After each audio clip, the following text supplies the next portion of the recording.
Hello everyone, welcome to my mukbang today. Ngayon ay meron tayong ginawang tinulmok guys, or pinangat sa Bicol Express. Yan. Ay special na mga taga Bicol. Pero hindi naman ako taga Bicol, pero first time kong ginawa to. Pero natikman ko na kasi to sa aking kapitbahay. So trinay ko sa sarili ko.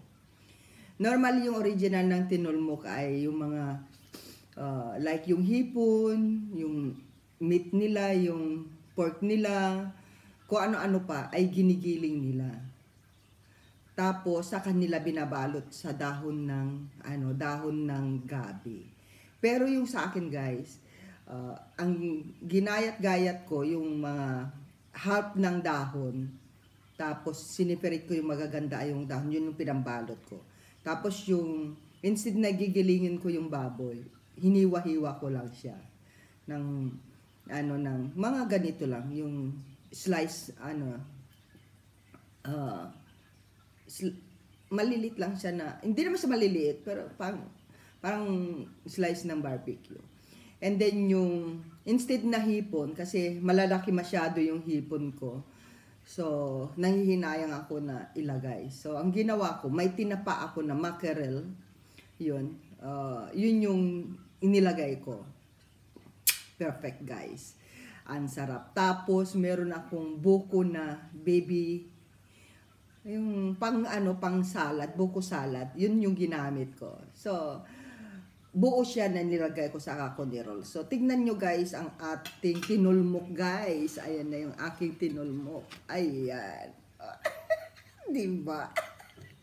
So para malaman natin kung nung isang araw ko pa ito niluto guys. So alam ko kung ano na yung lasa. Pinagmamalaki ko yung sarili ko na kahit hindi ako Bicolana, Ilocana kasi akong pure. Ayan siya guys. At saka yung pagluluto ng Bicol guys, tinatalian nila. So dahil nga hindi naman ako marunong magtali nun, nirul ko lang, parang nagbalot lang ng lumpia. Pero hindi siya na-break, hindi siya nasira. So nakita nyo naman guys, buo pa rin siya, 'di ba? O, 'di ba? Tumalisik na doon. So, nakita nyo naman buo. So, tignan natin guys yung loob niya. Ay, kuha tayo ng kutsilyo.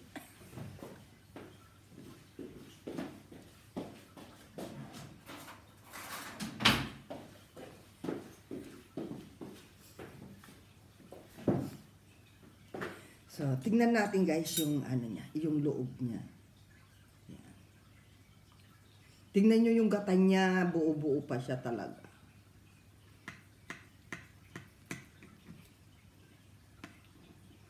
Oh, ayan siya guys. Ayan yung loob niya. Oh, 'di ba? Ang ganda. So, hindi lang siya yung ganda ng pagkaluto, oh. Diba? So, mukbang na natin guys. Wala na siyang sabawin, natuyuan na siya. Pero nung unang luto ko guys, ang sarap ng sabaw. Yan. Hindi ko na binidyo yung saglit lang guys, kakain muna ako.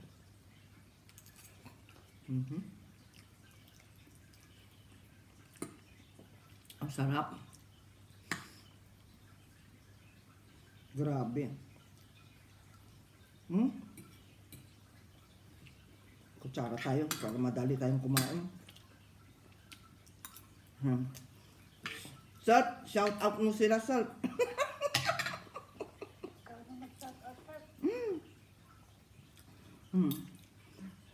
Ikaw na mag-shout out dyan, Salt. Ang sarap guys, oh.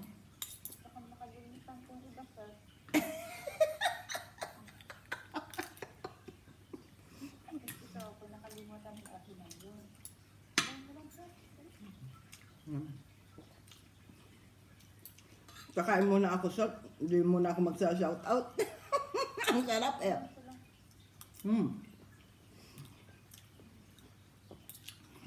Gustong-gusto ko tuloy itong gawin sa mga ano. Kasi sa aming mga Ilocano guys, yung tangkay niya, yung ano niya, di ba binabalatan yun. Tapos yung, hindi kami naglalagay ng dahon masyado eh. Yung laman ng gabi. Yan. Pero ngayon guys, hindi lang dapat basta ginataan lang yung gabi. O hindi lang basta laing. Gawin nyo to guys. Grabe. Gawin nyo, try nyo. Nakita ko kasi ito nung bumili ako doon sa ano, sa, hindi siya Asian store eh, Turks store siya.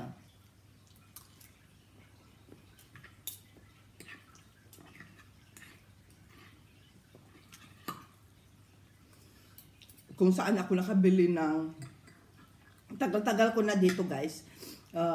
Hindi naman kasi ako palalabas o pala ano, yung pumupunta ng ganong mga store. May nagsabi lang sa akin na try mo pumunta doon, baka ano, yun, pumunta nga ako. So doon ako nakakita ng paa ng baka, ng tuwalya ng baka, yun. So nung nakita ko, ay parang may Asian vegetables. Yun, pumunta ako sa vegetables area. Sabi ko, may gabi. Oh, diba? But not all the time, meron silang dahon ng, ay yung gabi na sariwa. So, wala mang mabubuhay ditong gabi.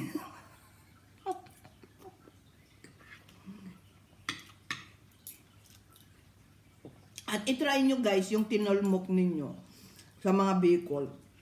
Siguro hindi pa kasi nakaugalian ng mga Bicol guys ay hipon yung nilalagay. Yan. Tapos, kapag nakakita ulit ako guys ng gabi, try ko ulit na bumili. At ngayon alam ko na kung paano ko gagawin.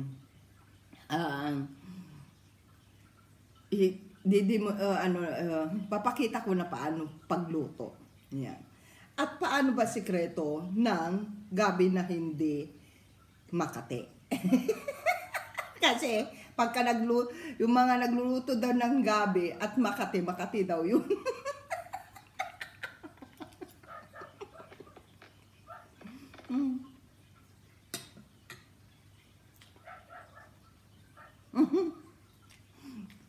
May tinik. Hindi ko natanggal lahat.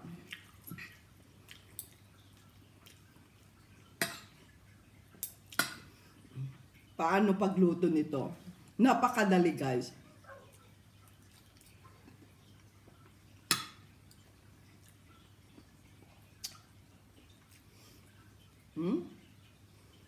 At saka yung loob niya guys, hindi lang palaman, hindi lang ano. Meron silang kasama na tinadtad na dahon ng ano ng gabi, saging tuloy. Dahon ng saging.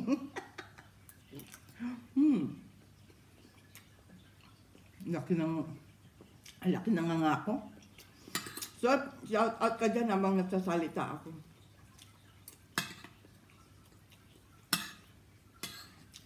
Shout out mo si ano, yung binabas natin, dali. Ibas mo si ano, si Ninang.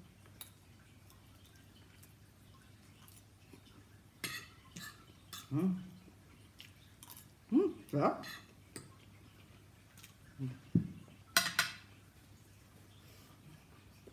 Kailan ko ba itong niluto? Monday. Yeah, Monday ko niluto yan, guys. Tuesday yata, Tuesday. Yeah, Tuesday, then Wednesday. Hindi. Wednesday ko niluto. And then, kahapon, nagdala ako. Grabe, ang sarap. Try nyo to. Try nyo guys, ang sarap. At saka paano ba magluto ng laing or gabi na basta magluto kayo ng basta sa gabi.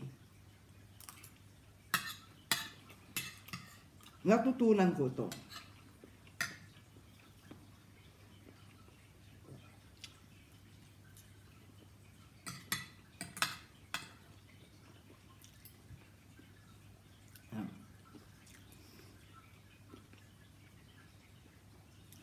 Kaya gusto ko to guys, kasi may kapitbahay ako sa Paranaque na mga Bicol. And then, tuwing uwi ako, dati yung laing. Pinapakain ako ng laing. Kasi, dati nung nasa Philippines ako, doon ako dumadaan.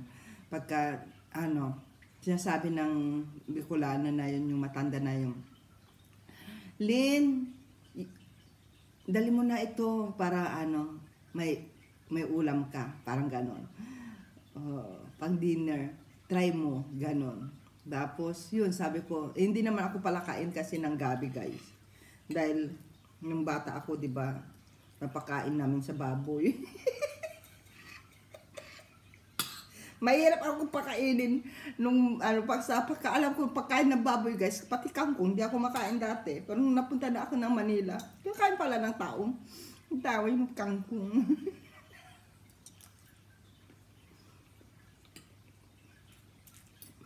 Kaso,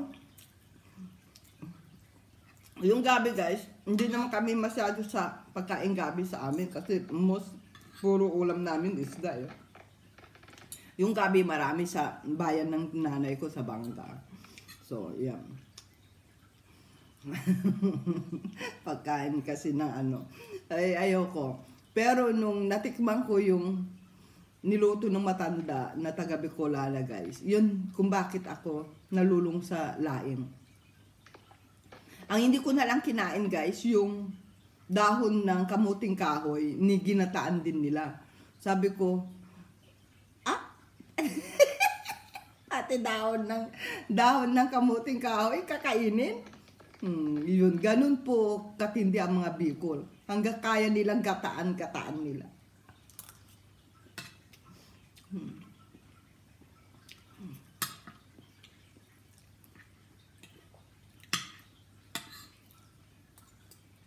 Ayan. So, yan po yung natin. Nung natikman ko, ang sarap guys.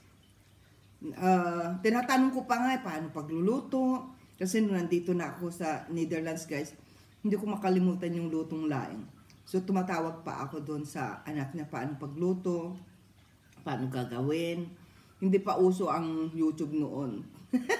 Sa akin. Tinuturuan nila akong via video call. Hindi ko talaga makuha-kuha yung katulad ng texture ng nila. Ang sekreto lang pala ng paggagata guys. Huwag niyong biglaing pagluto. Slow lang. At tignan nyo guys, yung original na pagluluto nito ay tinatali nila para hindi daw mag-break yung yung pagbalot. Yan. Pero hindi po totoo. Kailangan slow cook mo lang. Pagkakulo ng gata, bayaan mo nang i-slow mo lang. So, nakuha ko naman yung talagang tamang pagluto. At ang sarap. So, ayan guys. Shout out sa inyo lahat guys. Sa susunod nating mukbang, just leave some comment para kayo po yung mapili ko na recipe para sa sunod kong mukbang. So, ayan, tutuloy ko na yung pagkain ko, guys. Hindi ako So, ayan po yung ating tinulmok. Ayan. Grabe. Tinulmok. Dami, oh. Ayan, guys, sa sunod nating mukbang, see you again. And shout out sa lahat ng ating mga followers. Road to 15K na si Lintec. Thank you so much sa ating mga viewers, sa ating mga Team Lintec. Shout out sa inyo lahat. Di ko na kayo isa-isahin. At late na si Lintec. Siyempre, special mention si Ninang Amazing Yags Channel, Apo Koy Vlog, DNK Family Vlog, Cordapia Ganuelas, Rowena Acosta Vlog, and of course, kay Kalma Picon, kay Lito Paring Tulit sa Adventure, sino pa? Cordapia Ganuelas.